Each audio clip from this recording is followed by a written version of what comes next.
మరి బరి తెగిస్తే మీరు ఏం మాట్లాడతామంటే 2004 నుంచి 2014 దాకా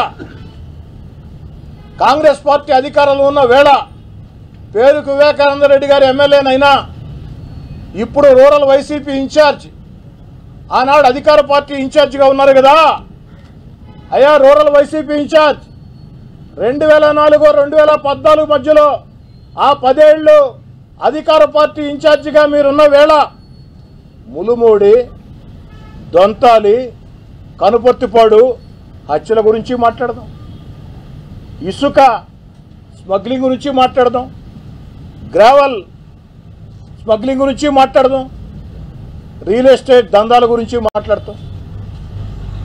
మీరు మాట్లాడండి. ఎక్కడైనా నా గురించి మాట్లాడాల్సి వస్తే మీరు మాట్లాడండి, సమాధానం చెప్తాం. నేను మాట్లాడటం ప్రారంభిస్తే ఇవన్నీ కూడా మాట్లాడతాం. ఆఖరికి అయ్యా రూరల్ వైసీపీ ఇన్ఛార్జ్, నీకు నాకు మధ్య ఒక సంభాషణ జరిగింది, సభ్యత కాదు కాబట్టి ఆ సంభాషణ బయట పెట్టాలి. ఏమిటా సంభాషణ అంటే 2 కోట్ల డబ్బు. ఏమిటా సంభాషణ అంటే 2 కోట్ల డబ్బు. ఆ 2 కోట్ల డబ్బు గురించి కూడా మాట్లాడదాం.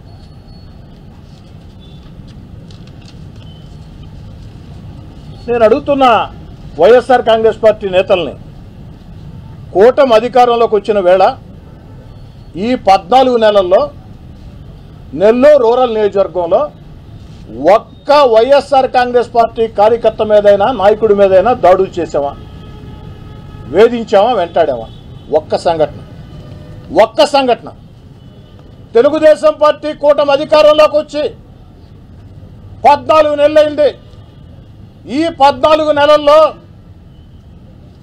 నెల్లూరు రూరల్ నియోజకవర్గంలో ఒక్క వైఎస్ఆర్ కాంగ్రెస్ పార్టీ కార్యకర్త మీద నాయకుడి మీదనైనా దాడులు చేశామా, వేధించామా, వెంటాడామా?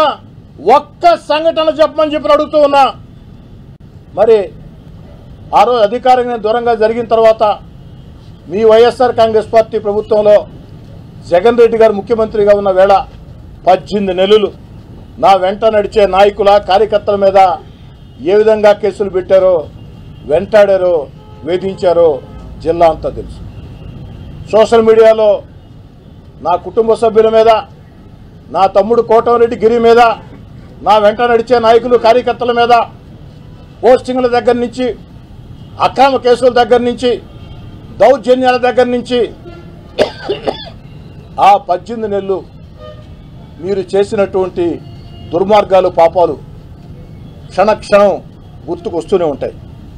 కానీ నేను నిజంగా ప్రతీకార చర్యలకి పాల్పడాలనుకుంటే వైఎస్ఆర్ కాంగ్రెస్ పార్టీలో అధికారానికి దూరంగా జరిగిన తర్వాత 18 నెలల కాలంలో నన్ను, నా కుటుంబ సభ్యుల్ని, నా తమ్ముడు కోటమిరెడ్డి గిరిధర్ రెడ్డిని, నా వెంట నడిచే నాయకుల్ని, కార్యకర్తల్ని వేధించిన, వెంటాడిన, దౌర్జన్యం చేసిన వ్యక్తుల మీద ప్రతీకార చర్యలకి నేను పాల్పడాలనుకుంటే ఈ 14 నెలలు నెల్లూరు రూరల్లో వైఎస్ఆర్ కాంగ్రెస్ పార్టీ నాయకులకి చుక్కలు చూపించుండేవాడిని. నెల్లూరు రూరల్లో ఉండే వైఎస్ఆర్ కాంగ్రెస్ పార్టీ నాయకులు అందరి గురించి నేను మాట్లాడను.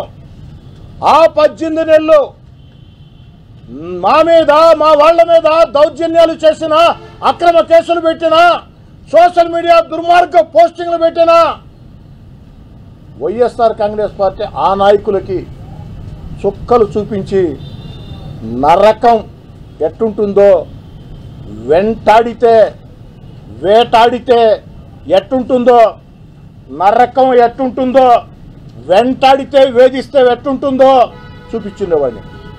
కానీ ఎక్కడా చేయలే. ఎందుకు చేయలేదంటే వైసీపీ నాయకులారా పండగ చేసుకోండి, చంద్రబాబు నాయుడు గారు మా చేతులు కట్టేశారు. చంద్రబాబు నాయుడు గారు మా చేతులు కట్టేశారు. లోకేష్ బాబు గారు అంగీకరించరు. చంద్రబాబు నాయుడు గారు మా చేతులు కట్టి బట్టి చంద్రబాబు నాయుడు గారు మా చేతులు కట్టి బట్టి లోకేష్ బాబు గారు అంగీకరించారు కాబట్టి ప్రతీకార చర్యలకి పాల్పడితే సహించరు కాబట్టి ఎమ్మెల్యేలైనా ఎంపీలైనా మంత్రులైనా చంద్రబాబు నాయుడు గారి దగ్గర గీత దాటకూడదు. గీత దాటితే చంద్రబాబు నాయుడు గారు తాట తీస్తారు కాబట్టి గీత దాటితే చంద్రబాబు నాయుడు గారు తాట తీస్తారు కాబట్టి ప్రతీకార చర్యలకి పాల్పడవద్దని స్పష్టంగా ఆదేశాలు ఇచ్చారు కాబట్టి వారి ఆదేశాలని తూచా తప్పకుండా పాటిస్తూ చేతులు కట్టేసుకుని